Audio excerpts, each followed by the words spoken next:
रामधारी सिंह दिनकर की प्रसिद्ध रचना रश्मि रथी द्वितीय सर्ग भाग 2।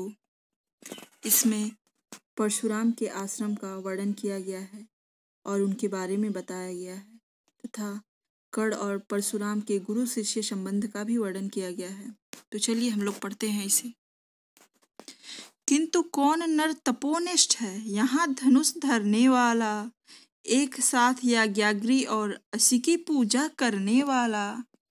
कहता है इतिहास जगत में हुआ एक ही नर ऐसा, रण में कुटिल काल श्रम क्रोधी, तप में महासूर्य जैसा। मुख में वेद पीठ पर तर्कस, कर में कठिन कुठार विमल। साप और सर दोनों ही थे जिस महान ऋषि के संबल। यह कुटीर है उस महामुनि परशुराम बलशाली का, भृगु के परम पुनीत वंशधर व्रति वीर प्रणपाली का। हाँ हाँ वही कर्ण की जांघों पर अपना मस्तक धर कर, सोए हैं तरुवर के नीचे आश्रम से थोड़ा हटकर।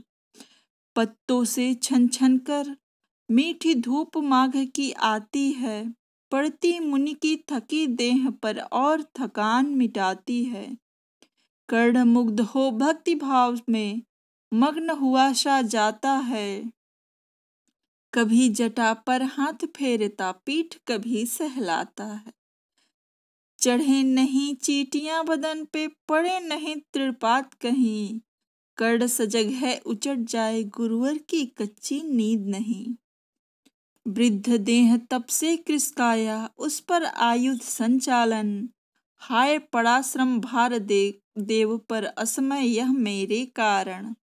किंतु वृद्ध होने पर भी अंगों में है क्षमता कितनी, और रात दिन मुझ पर दिखलाते रहते ममता कितनी। कहते हैं ओ वत्स पुष्टिकर भोग न तू यदि खाएगा, मेरे शिक्षण की कठोरता को कैसे सह पाएगा। अनुगामी यदि बना यदि तू, खान पान में भी मेरा सूख जाएगा लहू, बचेगा हड्डी भर ढांचा तेरा। जरा सोच कितनी कठोरता से मैं तुझे चलाता हूँ, और नहीं तो एक पाव दिन भर में लहू जलाता हूँ। इसकी पूर्ति कहाँ से होगी बना अगर तू सन्यासी, इस प्रकार तो चबा जाएगी तुझे भूख सत्यानाशी। पत्थर सी हो मांसपेशियां लोहे से भुजदंड अभय, नस नस में हो लहर आग की तभी जवानी पाती जय।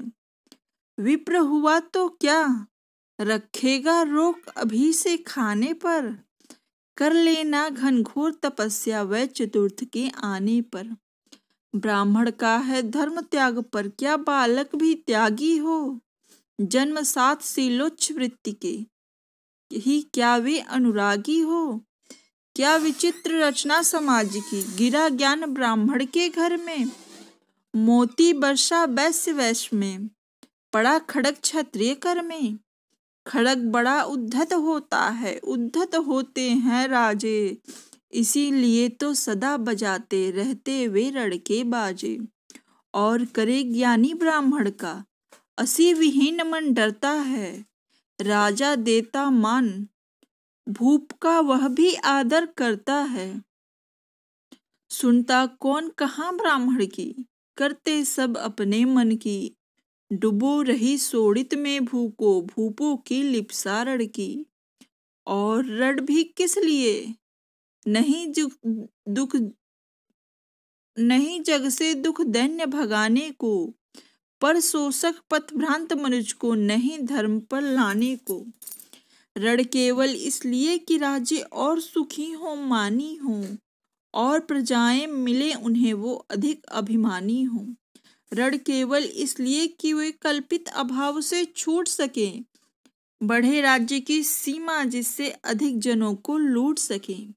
रण केवल इसलिए कि सत्ता बढ़े नहीं पत्ता डोले, भूपों के विपरीत न कोई कहीं कभी कुछ भी बोले।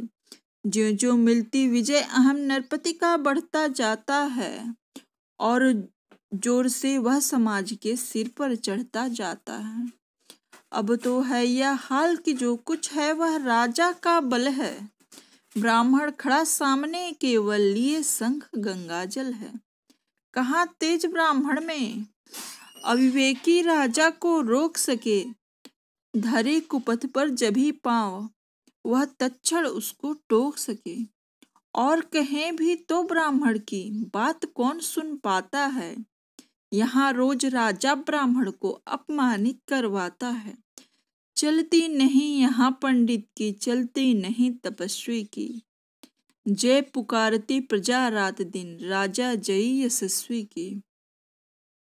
सिर था जो सारे समाज का, वही अनादर पाता है। जो भी खिलता फूल भुजा के ऊपर चढ़ता जाता है। चारों ओर लोभ की ज्वाला, चारों ओर भोग की जय। पाप भार से दबी धसी जा रही धरा पल पल निश्चय। जब तक भोगी भूप प्रजाओं के नेता कहलाएंगे। ज्ञान त्याग तप नहीं श्रेष्ठता, जब तक पद पाएंगे। असन वसन से हीन दीनता में जीवन धरने वाले, सहकर भी अपमान मनुष्यता की चिंता करने वाले। कवि कोविद विज्ञान विशारद, कलाकार पंडित ज्ञानी। कनक नहीं कल्पना ज्ञान उज्जवल चरित्र के अभिमानी। इन विभूतियों को जब तक संसार नहीं पहचानेगा, राजाओं से अधिक पूज्य जब तक न इन्हें वह मानेगा, तब तक पड़ी आग में धरती इसी तरह अकुलाएगी। चाहे जो भी करे दुखों से छूट नहीं वह पाएगी। थकी जीभ समझाकर गहरी लगी ठेस अभिलाषा को, भूप समझता नहीं और कुछ छोड़ खड़ग की भाषा को। रोक टोक से नहीं सुनेगा, नृप समाज अविचारी है। ग्रीवा हार निष्ठुर कुठार का यह मदांध अधिकारी है। इसीलिए तो मैं कहता हूँ, अरे ज्ञानियों खड़ग धरो। हर न सका जिसको कोई भी, भूखा वह तुम त्रास हरो। रोज कहा करते हैं गुरुवर, खड़ग महाभयकारी है। इसे उठाने का जग में हर एक नहीं अधिकारी है। वही उठा सकता है इसको जो कठोर हो कोमल भी, जिसमें हो धीरता वीरता और तपस्या का बल भी।